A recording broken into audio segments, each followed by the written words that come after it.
Bom, na aula anterior eu mostrei para vocês que, embora o cristianismo tenha sido um elemento de proteção das mulheres, atualmente ele é visto como a Igreja Católica, principalmente, é vista como uma instituição que oprime as mulheres, né? Então, de onde vem essa ideia que é em essência contraditória, né, e irracional? Bom, no início do século XX, em grande parte dos países na Europa, grupos comunistas não estavam conseguindo difundir as ideias revolucionárias, né? Então, houve a Primeira Guerra Mundial, logo após, na Itália, na Alemanha, na Hungria, houve várias tentativas de implantação de um regime comunista, alternativo ao regime capitalista. Mas em todos esses países, essas lutas elas não obteram êxito. Elas foram reprimidas, rapidamente reprimidas, sufocadas, né? De modo que muitos comunistas começaram a se perguntar, mas o que está acontecendo de errado? Por que é que o comunismo não está avançando no mundo ocidental? E aí, nesse momento, surge um pensador, né, muito importante para as teorias marxistas, que é o comunista italiano Antonio Gramsci. Gramsci, que era um ativista, né, um grande militante aí da causa comunista, começou a perceber que o mundo ocidental, né, a Europa ocidental, ela tinha sido totalmente impregnada pela cultura capitalista, pelos valores capitalistas, e que aí estava a resposta para o fracasso da implantação do comunismo no mundo ocidental.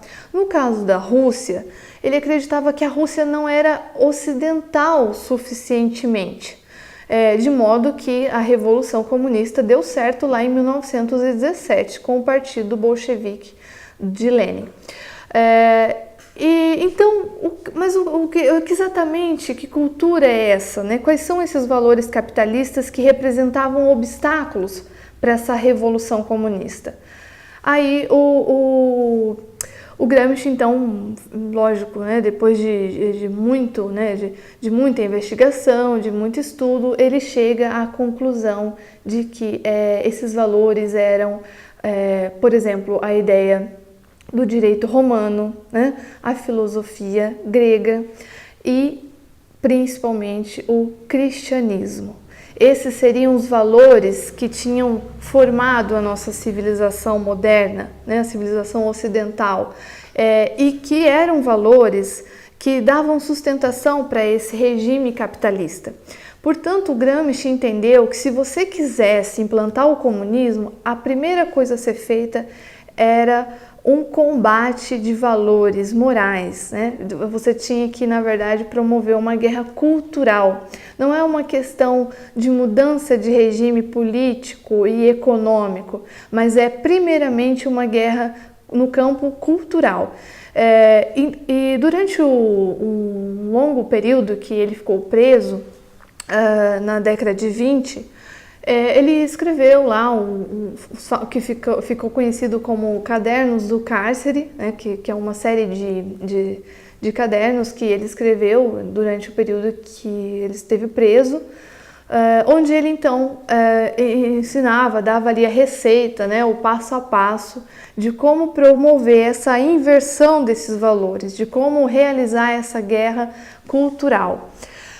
Outro grande nome também para a gente pensar essa questão do marxismo cultural é o George Lukács, o húngaro, né, húngaro comunista, que também teve esta, digamos, sacada, né, do Gramsci. Eles tiveram um pensamento muito semelhante, embora eles nunca tivessem contato. O Lukács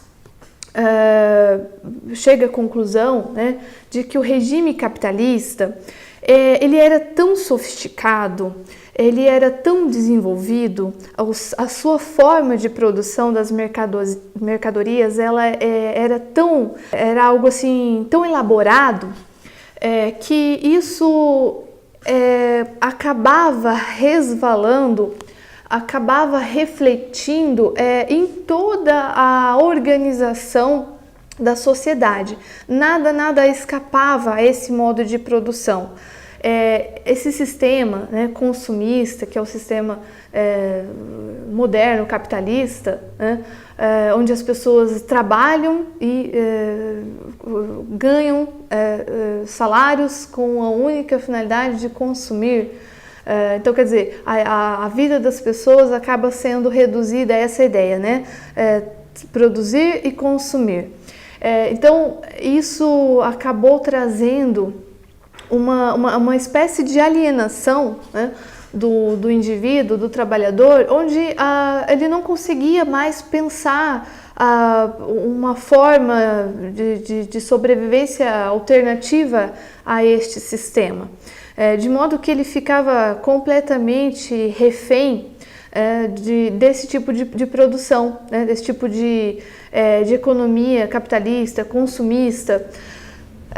E o Lukács tem um nome para esse fenômeno, ele chama de reificação, né? A reificação do homem, que seria aí a coisificação, a transformação do homem em coisa, né? O homem deixa de ser natural, espontâneo, e passa então a ter uma conduta, um comportamento que é quase como uma máquina, né? Ele tem a sua capacidade de reflexão limitada, né? Ele tem uma capacidade de raciocínio mais refratária, e ele não consegue então perceber o sistema, ele não consegue perceber as contradições do sistema, não consegue perceber que ele na verdade é refém de um modelo que o explora, né, que o trata como uma simples máquina, uma ferramenta de trabalho qualquer.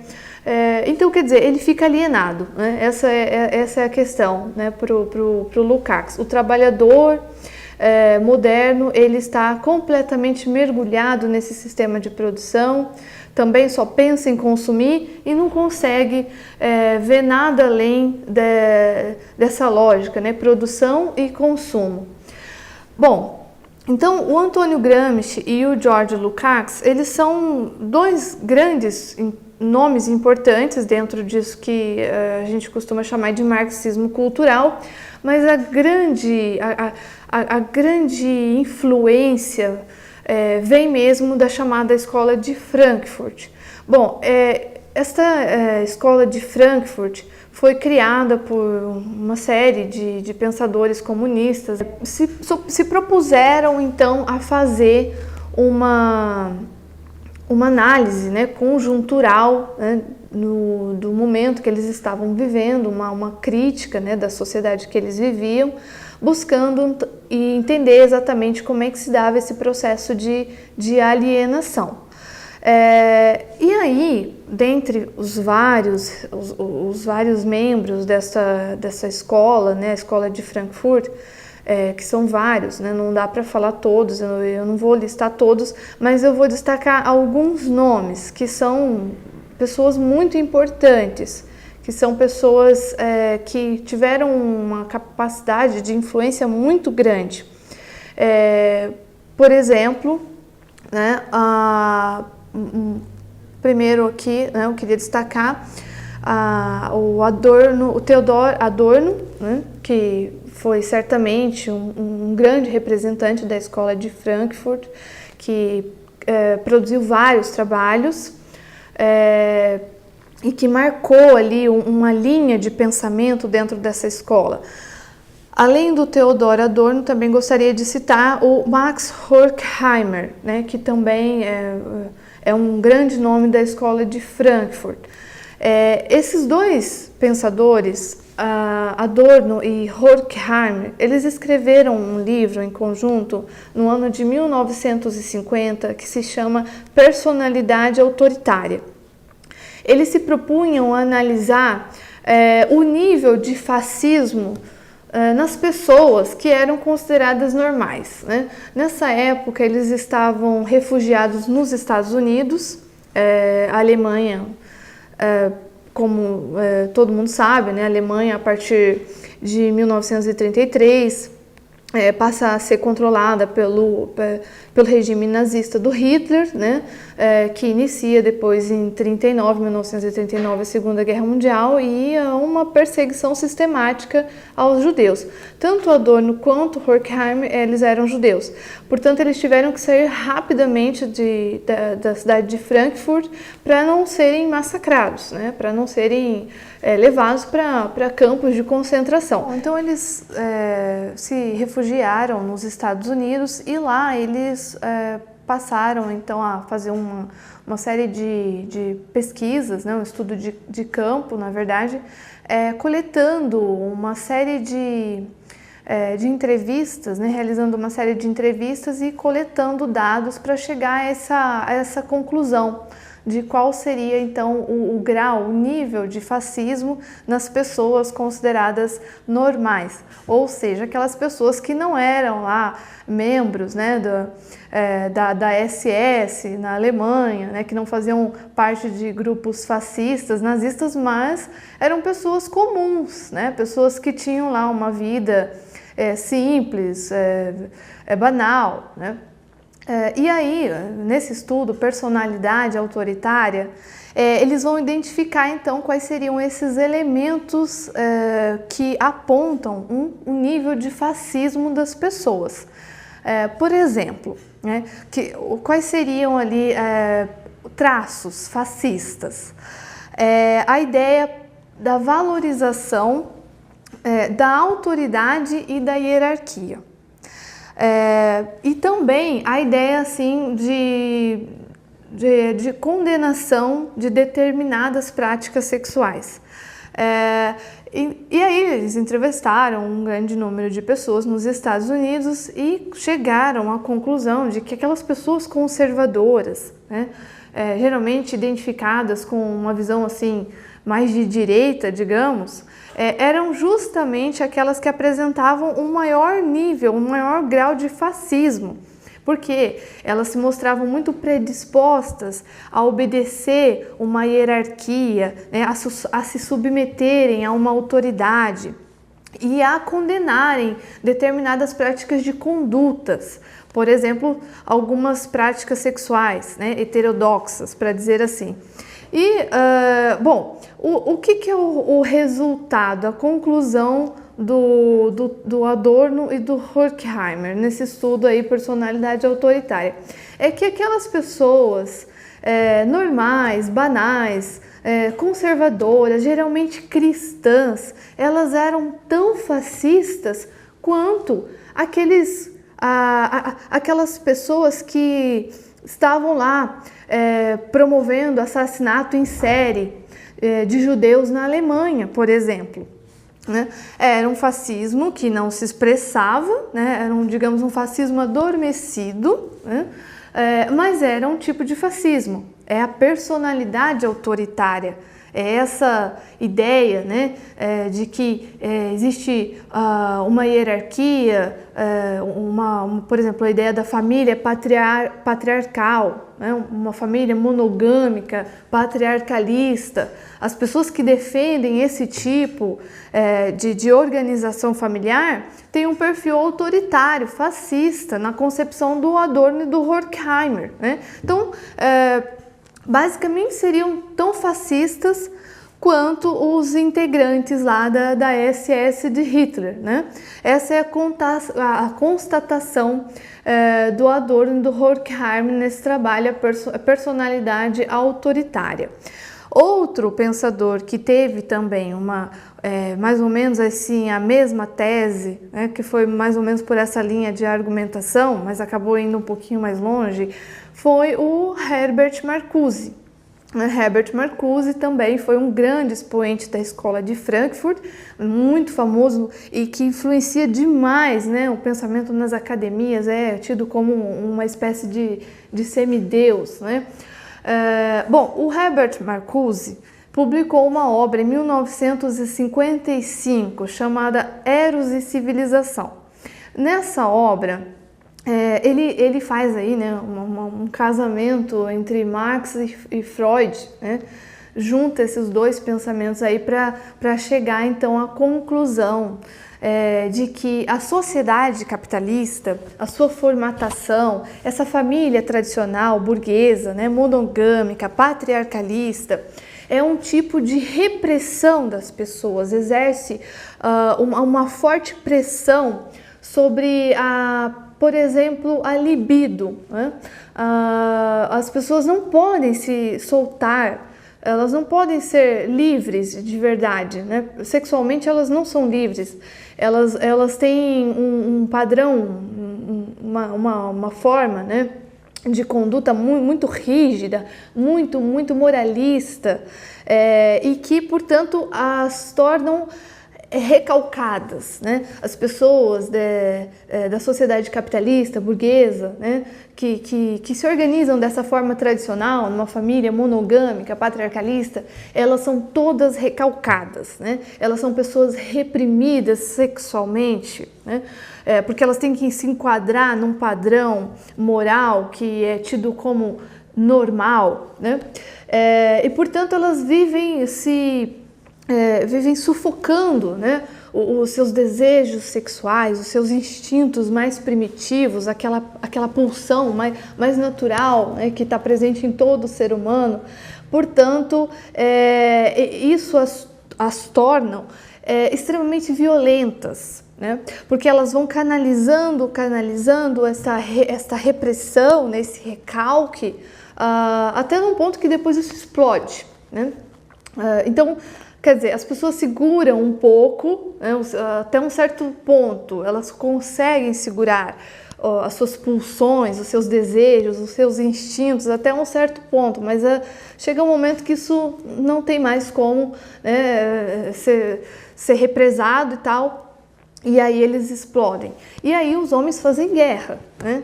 Então os homens fazem o fascismo, né? Promovem guerras mundiais, né? Nessa época era o momento da Guerra Fria, né? Vão conquistar outros povos, vão subjugar outros povos, né? Então, quer dizer, é tudo um problema de ordem sexual, né? Um recalque da sua sexualidade, mas que provém de um sistema, quer dizer, o sistema capitalista, o sistema burguês, né? Essa família burguesa tradicional é que então seria o problema de tudo, né? É o grande X da questão. Então, qual que é a saída? Bom, a saída é se liberar, né? Liberar geral. Por isso que o Herbert Marcuse é considerado assim o grande mentor dos movimentos estudantis de maio de 68. Muitas pessoas que foram para as ruas, os estudantes, né, que gritavam contra o sistema capitalista, que contestavam toda a ordem, que queriam a inversão completa de todos os valores, que se diziam insubmissos às hierarquias, às autoridades constituídas, né? Enfim, eles eram contra todo o sistema, né? Eles eram inspirados por esse tipo de pensamento, Adorno, Horkheimer, Marcuse, né? Marcuse, sem dúvida nenhuma, foi assim o grande mentor, né, desse tipo aí de revolução, como a Revolução dos Estudantes de 68. Também tem o próprio movimento hippie, que também é muito inspirado nessa ideia, né, de que a sociedade capitalista ela é repressora, ela inibe as pessoas, ela impede que as pessoas sejam naturais. Portanto, né, um dos grandes lemas do hippie era justamente essa ideia: faça amor, não faça guerra, né? Faça amor, não faça guerra. Ao invés de você ir lá matar pessoas no Vietnã, né, vem aqui, né, vamos montar uma comunidade onde todo mundo é livre. E aí os hippies viviam nessas comunidades alternativas, né, onde todo mundo pregava essa ideia, né, de que as pessoas tinham que ser livres para fazer o que elas queriam, né? Portanto, não eram pressionadas ou condicionadas por nenhum regime estabelecido, por nenhuma ordem, né, estabelecida. Então, quer dizer, para esses pensadores, o grande vilão, o grande problema da sociedade moderna era justamente a família patriarcal, essa família monogâmica e patriarcal, né, que forçava as pessoas a adotarem um comportamento, uma norma de conduta que não era natural do ser humano.